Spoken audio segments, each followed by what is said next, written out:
Samueli wa kwanza sura 22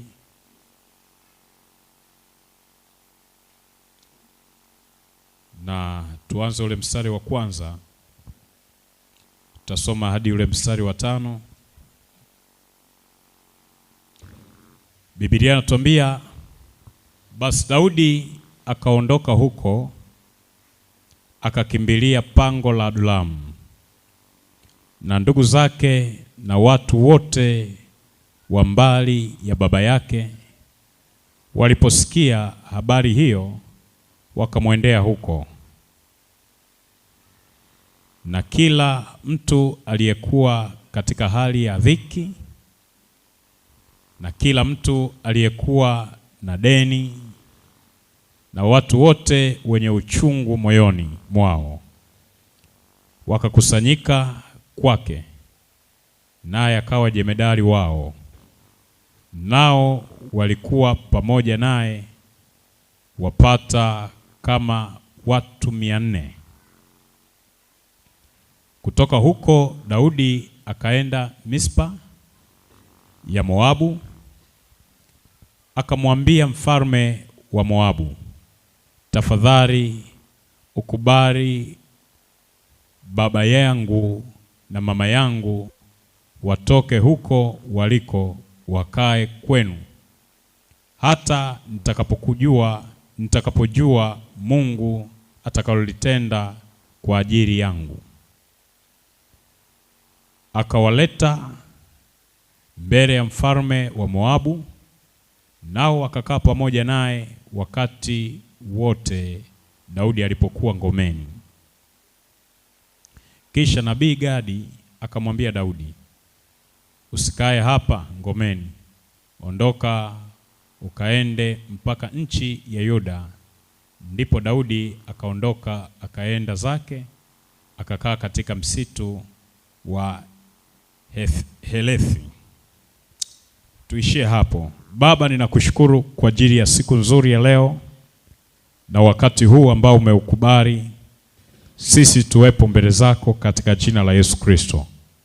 Naomba neema yako na nguvu zako ziwe pamoja nasi, na Roho wako Mtakatifu atufunike tena kwa upya, na nguvu zako zitujie tena katika jina la Yesu Kristo Mungu wetu aliye hai. Wote tuseme amen. Bwana Yesu asifiwe sana. Leo nataka niongee na wewe ujumbe unaosema tabia za mtu mkuu. Tabia za mtu mkuu. Maandiko tuliyoyasoma yanatueleza kwa habari ya mtu aliyekuwa anaitwa Daudi. Daudi Mungu alimfanya awe mkuu kwa taifa la Israeli. Lakini pamoja na hivyo, tabia zake Daudi ndizo ambazo ziliamua Daudi kuwa mtu mkuu. Na tabia zake ndizo ambazo zingeweza kuamua pia Daudi asiwe mtu mkuu. Kama ilivyo katika maisha yetu, Mungu ametufanya tuwe wakuu. Lakini nini ambacho kitakufanya uwe mkuu au usiwe mkuu? Tabia yako inaweza ikakufanya uwe mkuu au usiwe mkuu. Kwa ziko sifa nyingi ambazo Daudi alikuwa amezionyesha.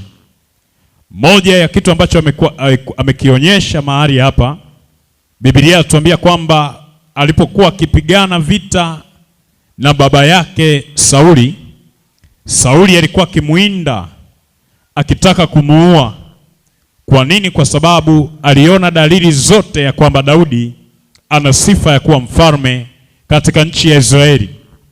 Kwa hiyo Sauli akupendezwa na tukio hilo, alianza kumuinda ili amuue, ili Daudi asifikie ndoto za kuwa mfalme katika taifa la Israeli. Biblia inatuambia kwamba mapambano yalipokuwa makali mno, Daudi aliamua kuepa na kukimbia, akaenda akajificha kwenye pango la Adulamu. Biblia inatuambia kwamba alipokaa mahali pale kwenye pango la Adulamu, watu waliposikia ya kwamba Daudi yuko kwenye pango la Adulamu, Biblia inatuambia kwamba watu hao wakamfuata.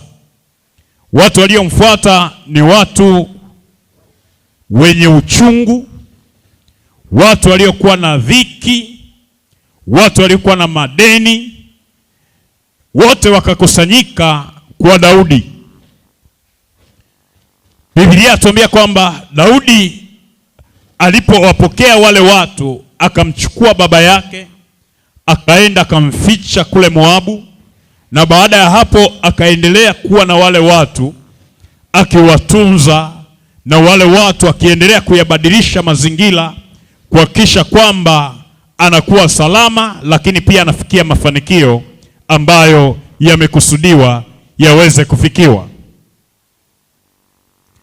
Kwa hiyo tunaposema habari ya ukuu, ili ufikie kuwa mtu mkuu, ukuu wa mtu hauamuliwi na mazingira. Ukuu wa mtu hauamuliwi na mazingira au mapito anayoyapitia. Tunaposema habari ya ukuu wa mtu, huwa mazingira hayawezi kuamua ukuu wa mtu. Hata kama mazingira ni magumu, hata kama mazingira ni mepesi, hayawezi kuamua ukuu wako, bali tabia ndiyo inaweza kuamua ukuu wako. Ukuu wa mtu hauamuliwi na mazingira. Ukuu wa mtu hauamuliwi na mazingira. Ukuu wa mtu unaamuliwa na tabia ya mtu. Tabia ya Daudi ndiyo iliyoamua ukuu wa Daudi. Kama Daudi asingekuwa na tabia ya kumsapoti kufikia hali ya ukuu, asingekuwa mkuu. Kwa hiyo tabia yake ndiyo iliyoamua Daudi aweze kuwa mtu mkuu. Kwa hiyo tabia ndiyo inayofunua na kukuza matokeo ya ukuu ndani ya mtu.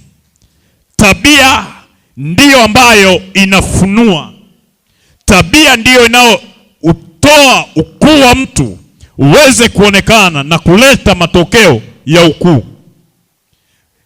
Moja ya mahali pa kutunza kwenye maisha yako, moja mahali pa kuwa makini kwenye maisha yako ni kwa habari ya tabia.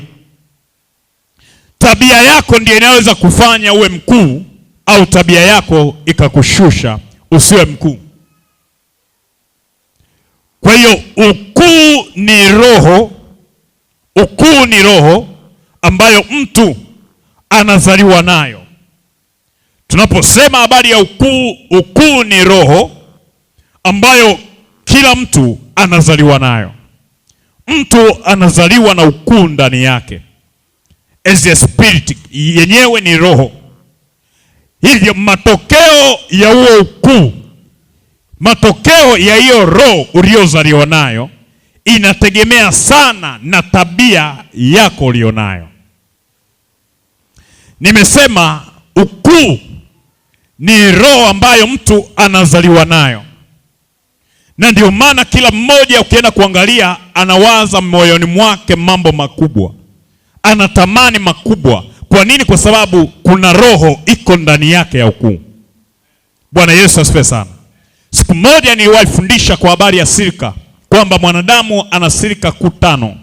Silika ya kwanza ni silika ya kula. Silika ya pili ni silika ya uzazi. Silika ya tatu ni silika ya mimi nipate. Silika ya 4 ni silika ya uongozi. Bwana Yesu asifiwe sana. Haleluya. Na silika ya 5 ni silika ya kujihami au ya kujirinda. Kwa hizi ni silika ambazo Mungu anaziweka ndani ya mtu. Kwa hiyo tunaposema habari ya ukuu, ni kitu ambacho Mungu anakiweka ndani yako. Mungu anakiweka ndani yako kama roho. Sasa ili kiweze kuleta matunda, ili kiweze kuleta matokeo, nini kinachotokea? Ni lazima uwe na aina fulani ya tabia. Kwa hiyo tabia yako ndio ambayo inaweza kusababisha wewe uweze kufikia hatua ya kuwa mtu mkuu. tabia yako ikiwa mbovu ambayo haisapoti ukuu wako, hauwezi kufikia kuwa mtu mkuu. Tabia ni kitu kinachojengwa. Tabia ni kitu kinachojengwa na kukuzwa na kudumishwa. Tunaposema tabia, sio kitu kinachozuka tu. Tabia sio kitu kinachotokea kwa bahati mbaya tu, bali tabia ni kitu kinachojengwa.